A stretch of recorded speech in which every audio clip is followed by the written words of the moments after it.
Good morning. I believe it's time to begin this morning. Before we go to our classes, we're going to sing number 44. Number 44, Blessed Be the Name. We'll sing all three stanzas, and after we sing this song, we'll ask Brother James Elwin Hines to lead us in a word of prayer.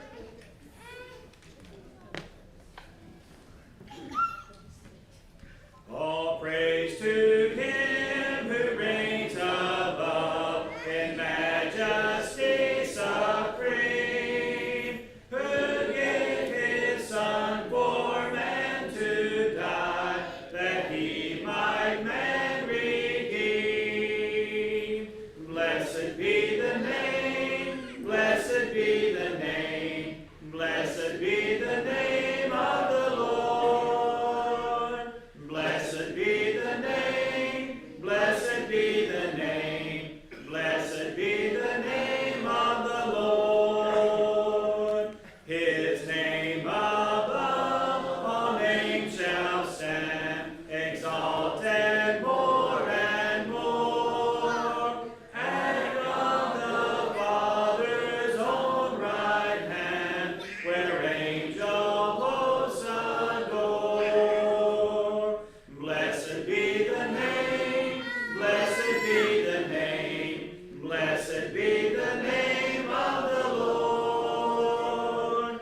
Blessed be the name, blessed be the name, blessed be the name of the Lord. Redeemer, Savior, friend of man, once ruined by the fall, Thou hast devised salvation's plan, for Thou hast died for all. Blessed be the name, blessed be the name, blessed be the name of the Lord. Blessed be the name, blessed be the name, blessed be the name of the Lord.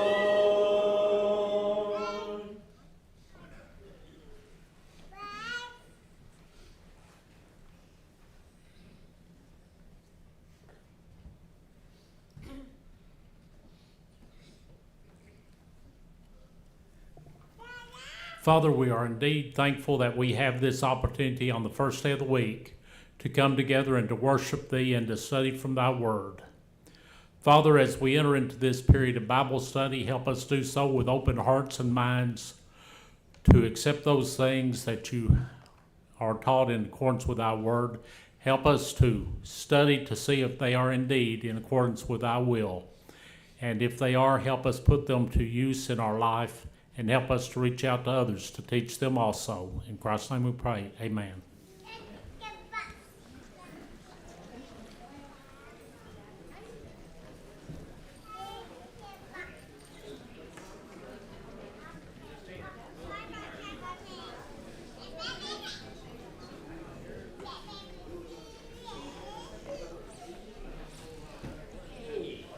How we doing? You doing all right?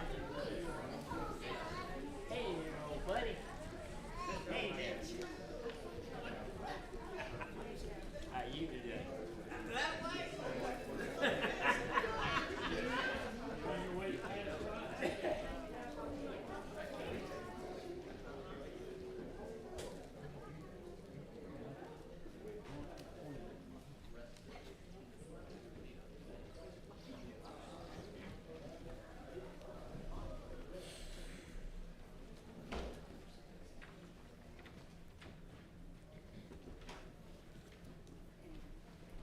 Good morning. Morning. Can you hear me? Yes, sir. Yes, good deal. Okay. All right. We are in Esther chapter 7. Get my notes. Esther chapter 7.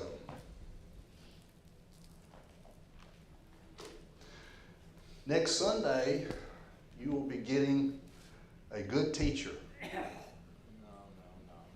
Brother Joe will be back next Sunday, Lord willing. You had a good teacher. Thank you. Thank you. And last Wednesday, I mentioned I wanted some feedback from you guys on what book that we need to go to on Wednesday nights. And so far, I've received 3 Romans. So unless we get more than that, we'll probably be going into the book of Romans. Okay, so providence of God.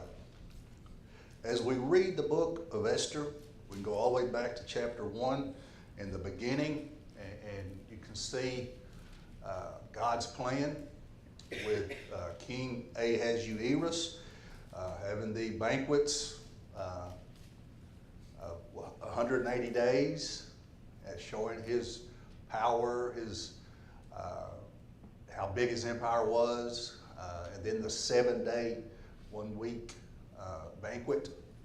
And we know Vashti had her banquet, and in a drunken state, the king requested Vashti to come in and be seen by his friends and servants, and she would not. And so she was put away as being queen. Not sure what happened to her, but she was no longer queen. So his officers encouraged him to pick another queen from the young virgins. And we know that out of all the other virgins that were brought into the palace, Esther found favor with the king, and she was placed in a position to be the queen. And so that each step of God's providence of taking care of his people. And then we got to meet Haman, the wicked Haman, which we'll talk more about today. Haman was furious with Mordecai. Mordecai would not show him reverence and bow down to him, so he hated him. And just one individual was basically the demise of evil Haman. Haman decided, his wife and friends encouraged him what to do. And so Haman was furious, and he built a gallows 50 cubits high, which is 70 feet high, and to hang Mordecai on. And we know that in the last chapter, the king honored Mordecai for what he had done. In, I think it was chapter 2, the last part of chapter 2, where Mordecai discovered a plot by 2 of the king's eunuchs to kill him. And Mordecai, through Esther, let the king know. And those 2 eunuchs were put to death. And it was recorded in the Chronicles. And we know that the king could not sleep that night. And it was read. And the king wanted to honor that individual. And basically, Haman was the one that came up with the idea to honor Mordecai in such fashion. And that was right before the second banquet, which is chapter 7. That's kind of catch us up to speed there. We left off, I think, at verse 6 or 7. We'll kind of go back and chapter 7, kind of work our way to that point. In verse 1, so the king and Haman went to dine with Queen Esther. If you remember, Queen Esther wanted another banquet for whatever reason. So she received, she granted, or the king granted her another banquet. On the second day, it says in chapter 7, verse 1, the king again said to Esther, "What is your petition?" I'm sure the king was anxious and was wanting to know what she wanted. We talked about this briefly Wednesday night, but Queen Esther showed up unannounced, uninvited to the king, and she could have been put to death, but she was not. So the king knows that there's something very important that she needs. He says, "What is your request?" In verse 2, and up to half of the kingdom it shall be done. Then Queen Esther answered and said, if I have found favor in your sight. So obviously Esther has found favor in the king's sight. Says, O king, if it pleases the king, let my life be given me and at my petition, and my people at my request.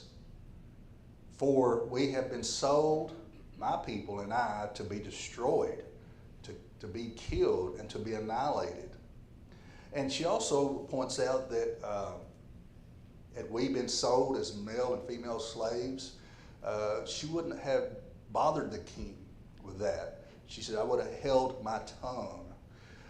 She said, although the enemy could never compensate for the king's loss, so she's saying, Esther is saying Haman's a liar, that he could not come up with that type of money.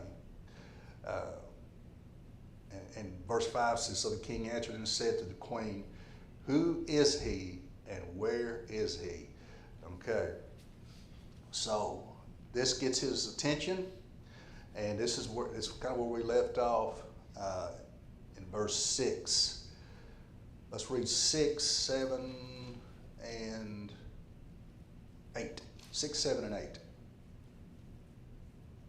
And Esther said, the adversary and enemy is the wicked Haman.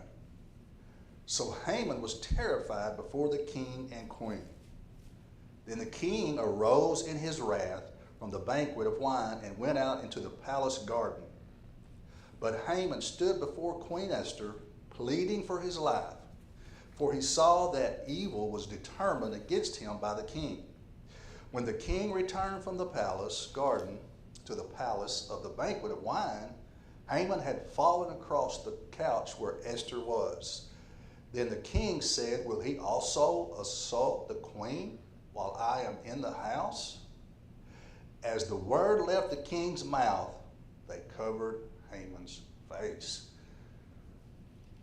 How things change very rapidly. This could happen in our life as well. Things change sometimes quickly, and Haman obviously went through this. Verse 6. Esther says an adversary and an enemy. So she points out that this individual was an enemy.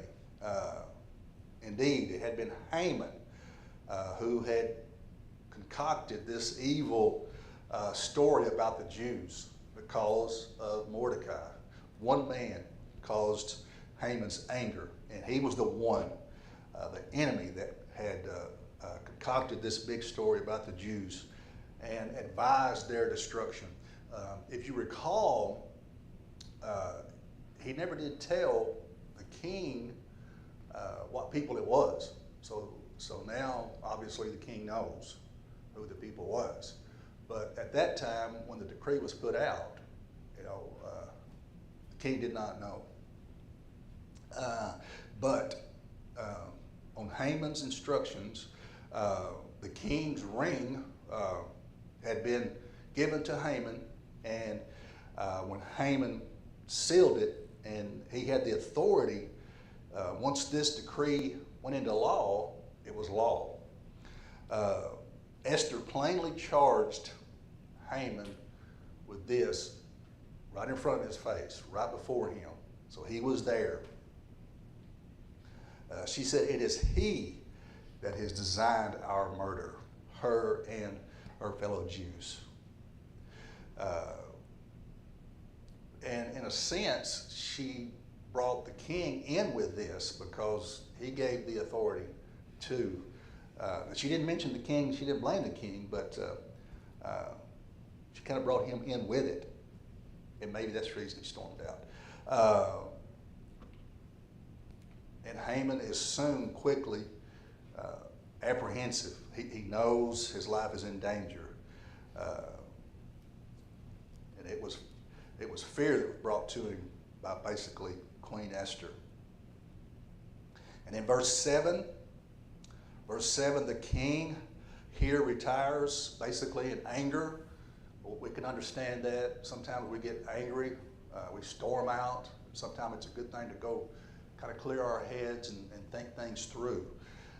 He rose from the table in a great passion and left. And he went out into the palace garden, basically to cool himself, excuse me, and to consider what was to be done.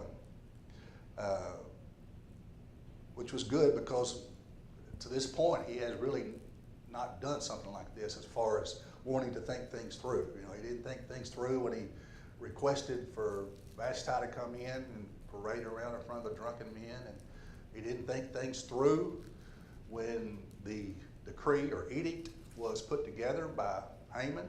So you can see now at least he's gone out into the palace garden to kind of cool himself and to think things through, to comparing his thoughts, basically what now Esther has informed him of. And two, we could possibly think that he may have been upset with himself as well because he had a hand in this. Now, we don't know that. We can only assume and speculate, but most people would understand that he had a part in this, but now he can make some changes. Remember him and Haman, after they did this decree, they was merry and drinking and enjoying themselves. Stacy, Yes, sir. just stop and think, Haman, when he made this request to the king thought that he was doing him a favor, that there was a people that was trying to overrule or trying to take charge. Right. As you pointed out, the king did not take the time to check it out. How many denomination preachers today are leading people on the wrong path That's a good point. that they do not take the time to check it out with the Lord? Yes, that's a good point. There's times where you'll hear people say, well, my pastor said this. I said preachers, It, anybody that Anybody, is yes. listening to somebody else without Right. taking the time to. and that's a good point. They don't, they'll say, my pastor, preacher said this and this, and which, and a lot of times in other denominations, it's not true. And then if you ask them where that is in the Bible, then, you know, I say, well, he said that, and I believe him, you know, and so it's good for us to investigate and to read and to study ourselves, to know the truth. And so that's the reason we open our Bibles. But once again, if Haman, if the king would have done research, he would have found out. But like you said, he thought in his mind he was doing Haman a favor. Well, Haman was one, I guess, his most trusted Yes, Haman was his right-hand man. generals or whatever you want to call them, He was, cabinet member. yep, he was prime minister. He was the next guy in charge, and whatever Haman did, he found favor and got the trust of the king. And at this point, I'm hoping the king is seeing all of this, and maybe that's the reason he's so angry. We can only speculate. Good point, Bob. Thank you. Anybody else? In verse 8, the king returns yet more upset. I guess he's had time to cool off, but he didn't. It says, when the king returned from the palace to the garden, excuse me, to the place of the banquet, he's more upset because Haman was pleading with Esther, basically for his life. And when it became apparent probably to Haman, he needed to beg, it says that Haman falling across the couch where Esther was, so he was probably in that position when the king came back in. And I read that the Persians and the Medes, it was normal for them to be reclining on a couch or sofa when they dined. And so she was probably reclined on the couch, and Haman was at her feet pleading for his life. Well, the King James says the bed. bed, okay? So, and the position of Haman where he was at her feet, then the king sees this, and what did the king say? Then the king said, will he also assault the queen while I'm in the house? So the king is upset. He comes back in and he sees this. You know, we can get a visual. And so he's mad, he's frustrated. He returns, and now he sees this. Haman is very lucky. Yes, yes. And basically at this point, he's a condemned man. Because in the last sentence it says, as the word left the king's mouth, they covered Haman's face. Condemned, you know. And in those times, a lot of times they would cover an individual's face before they hung him. I remember seeing some old Western movies where they would hang individuals and they would put a cover over their face before they did that. So Haman was condemned. Think where Haman was, on top of the world, and one man, Mordecai, caused him to do the evil things that he did, and now he's paying the consequences for his actions. And the king is really not, he's part of it, but he's the king, you know, and Queen Esther didn't put his name in with it, so I think she knew that she couldn't. All right, let's read the last two verses of chapter 7. Now Harbona, one of the king's eunuchs, said to the king, look, the gallows 50 cubits high, which Haman made for Mordecai, who spoke good on the king's behalf, is standing at the house of Haman. Then the king said, hang him on it. So they hanged Haman on the gallows that he had prepared for Mordecai. Then the king's wrath subsided. Okay. Harbona, he's probably the one that went and got Haman to bring him to that second banquet. And obviously he saw the gallows. But evidently, you could see the gallows from the palace because he said, behold, look, the gallows are there. So, and if it's 75 feet high, which that's hard to imagine, but you can see that from a far distance. But evidently his place was close enough to the palace where you could see him.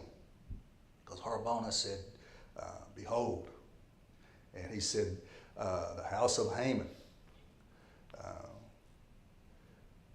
Haman had prepared them for Mordecai.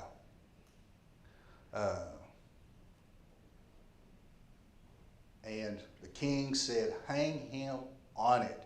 So how ironic is this? Haman built the gallows. If you recall, his wife and friends said, do this, and he did it.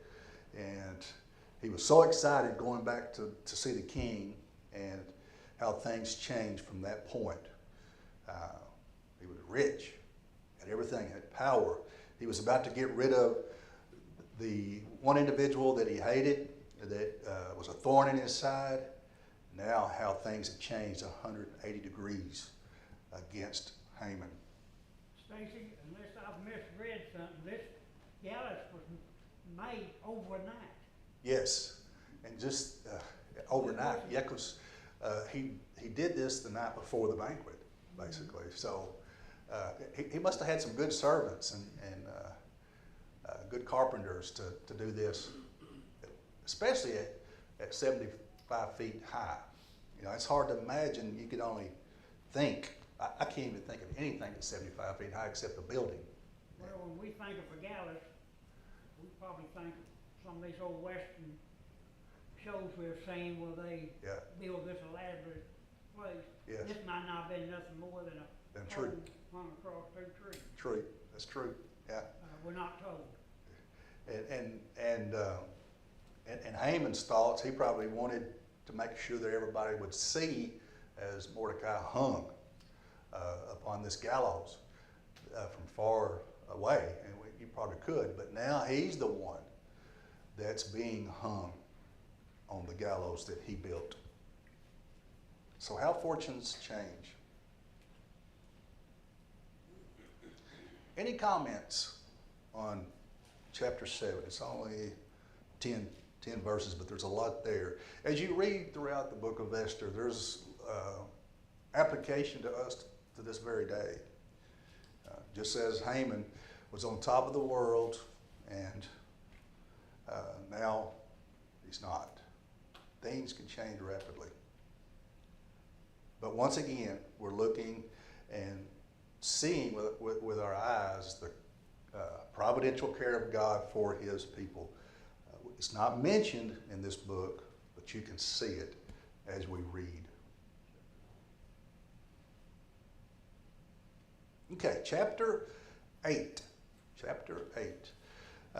This chapter basically deals with the danger yet that remained for the Jews.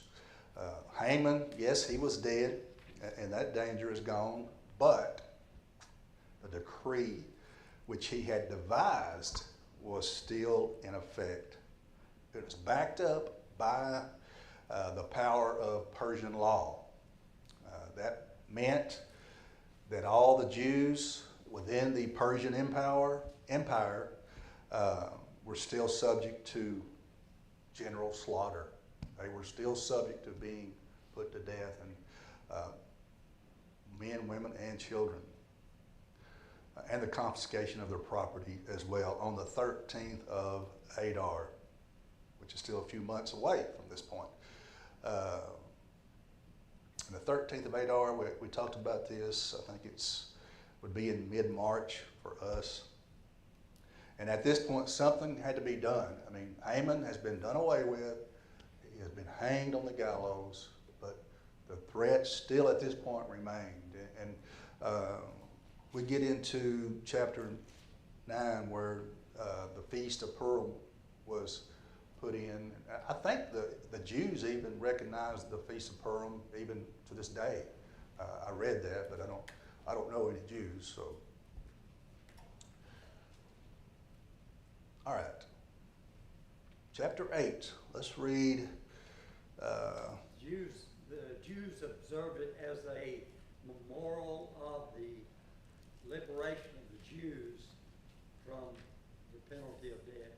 Yes. So they still to this day, I read that they still to this day celebrate that. I mean, going all the way back to the book of Esther. So, and we'll get into that a little bit more in detail when we get to chapter 9. Chapter 9 has a lot more verses. I think it has 32 verses. So we've got a lot in chapter 9. All right, let's read verses 1 and 2 of chapter 8.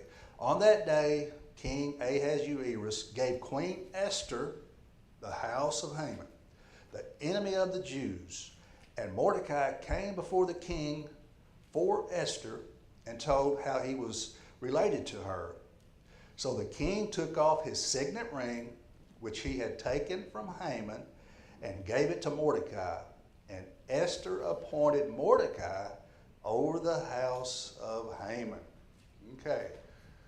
So the king honors the queen and Mordecai.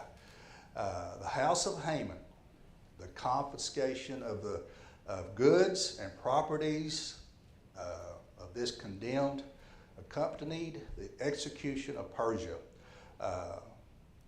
as it was in other Oriental countries. So this was customary for this to happen. The house of Haman included not merely the castle and its furnishings, but also the host, the servants, retainers, and attendants that went along with it. So the house came with a lot of help, with a lot of servants.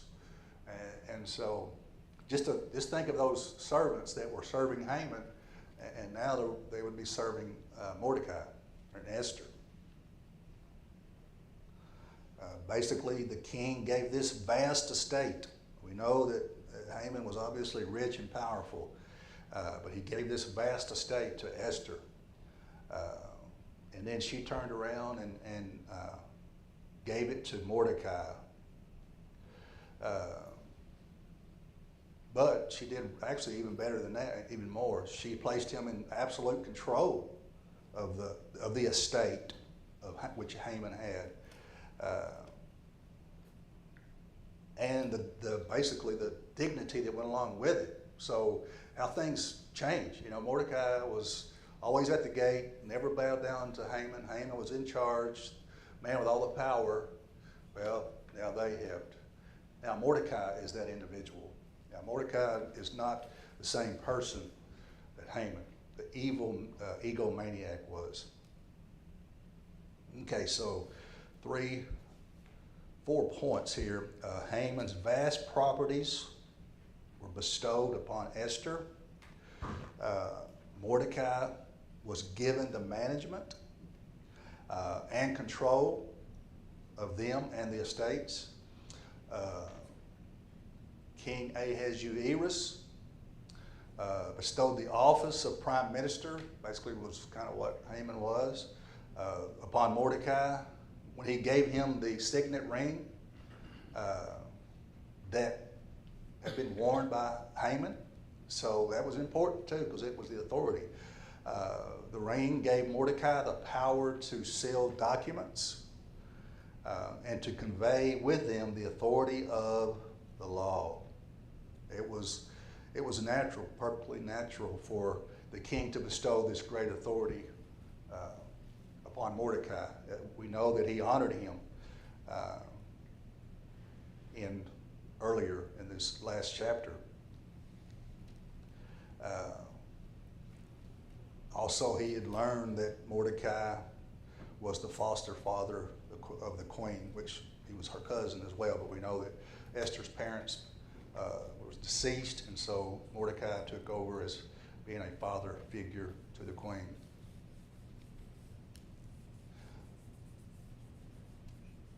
All right, let's read verses 3, 4, and 5.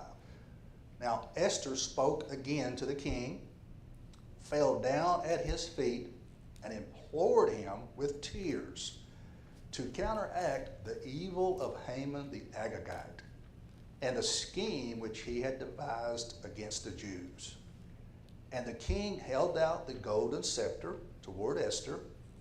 So Esther arose and stood before the king and said, "If it pleases the king, and if I have found favor in his sight, and the thing seems right to the king, and I am pleasing in his eyes, let it be written to revoke the letters devised by Haman, the son of Hammedatha the Agagite, which he wrote to annihilate the Jews who are in all the king's provinces."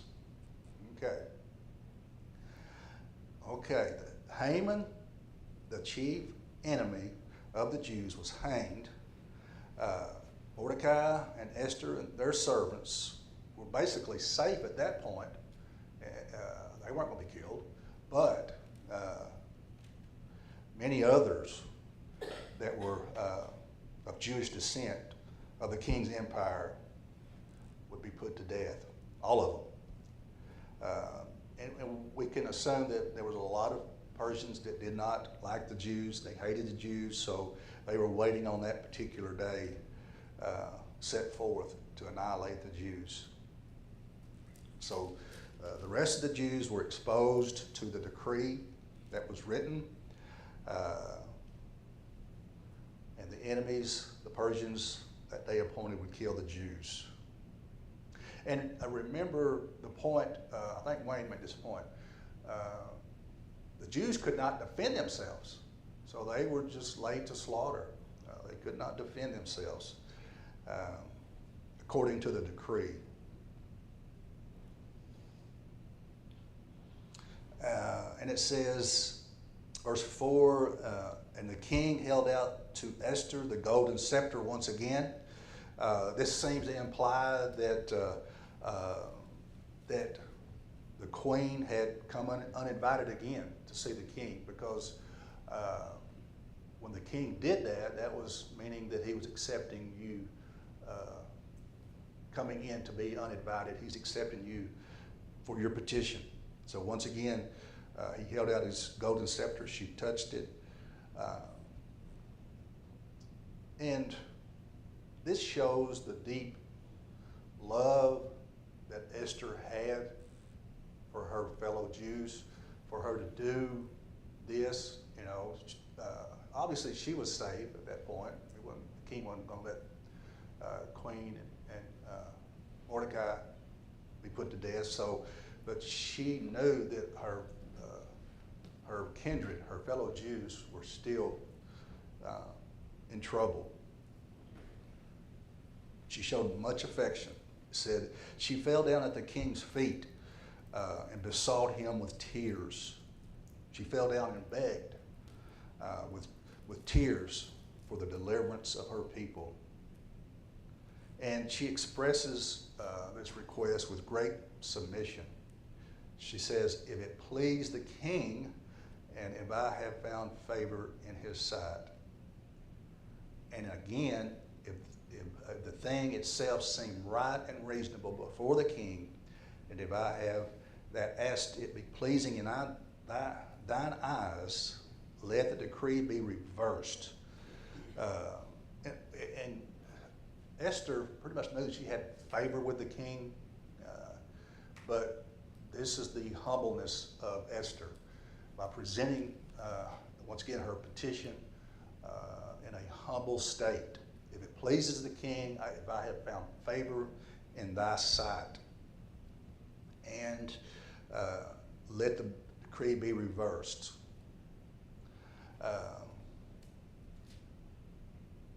And she also mentioned the genealogy of Haman, the Agagite, the son of Ammedatha, the Agagite.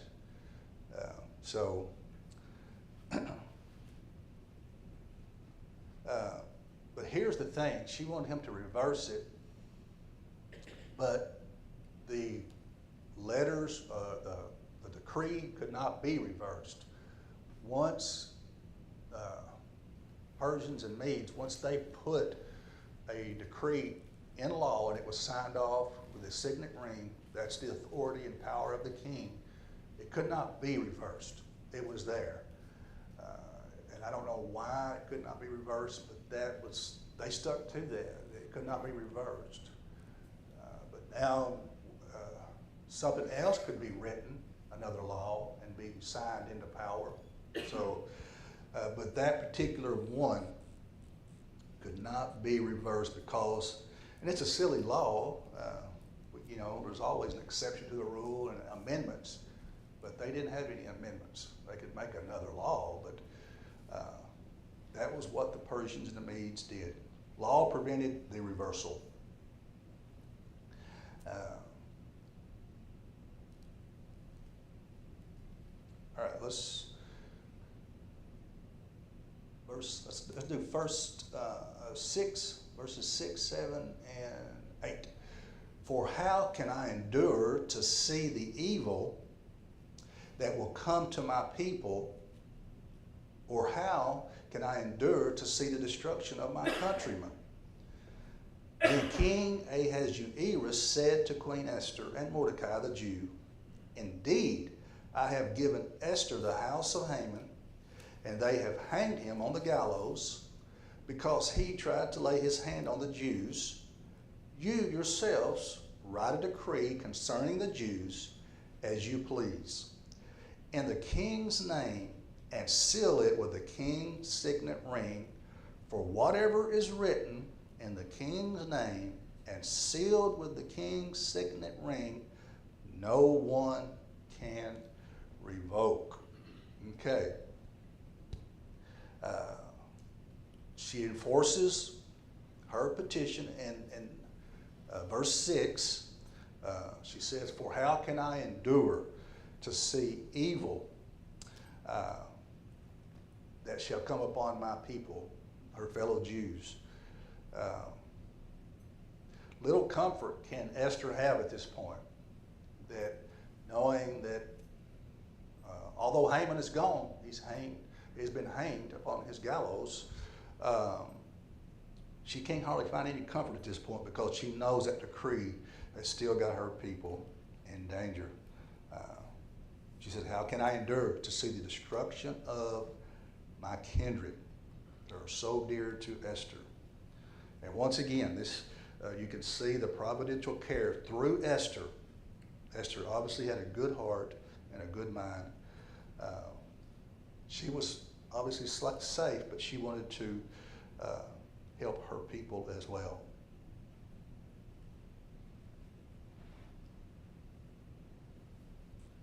And she did this with tears, so the king knows her sincerity of this.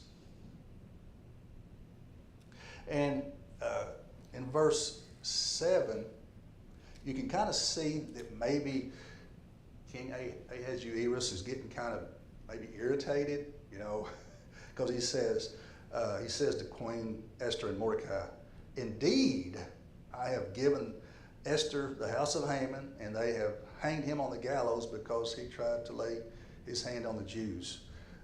So, okay, I've given you everything, this is on you. You do whatever you need to do. So he may have gotten a little bit irritated, but it appears to be authority that they do not realize at the yes, time. yes, good point. I didn't think of it that way, but that's right. He says, look, I've given this to you. You've got his house, the authority, the signet ring to do as you will. And he points that out. In verse 8, he says, you yourselves write a decree concerning the Jews as you please, in the king's name, and seal it. And so, in a sense, the king telling them, like you said, Wayne, you've got the power, you've got the authority, you yourself write a decree concerning the Jews, as you please. We know that the decree by Haman, the Jews could not defend themselves. And so, but at this point, the king here takes a course for the preventing of the mischief that Haman had designed. I know you haven't read 9 yet, but that gets into the area where they say, okay, we have the authority, let's call in the experts. Yes, to get help. Yes, which was good. And once again, it shows the humbleness,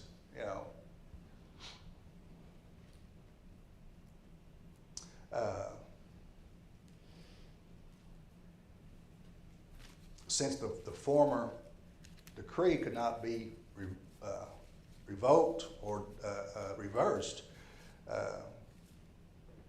what is written in the king's name is law. So they can come up with another decree. It can be modified because this one is. This one's modified? This one is modified because they say, okay, the Jews can defend themselves. Okay, so they did That's modify added. it. So it's a modification. Okay.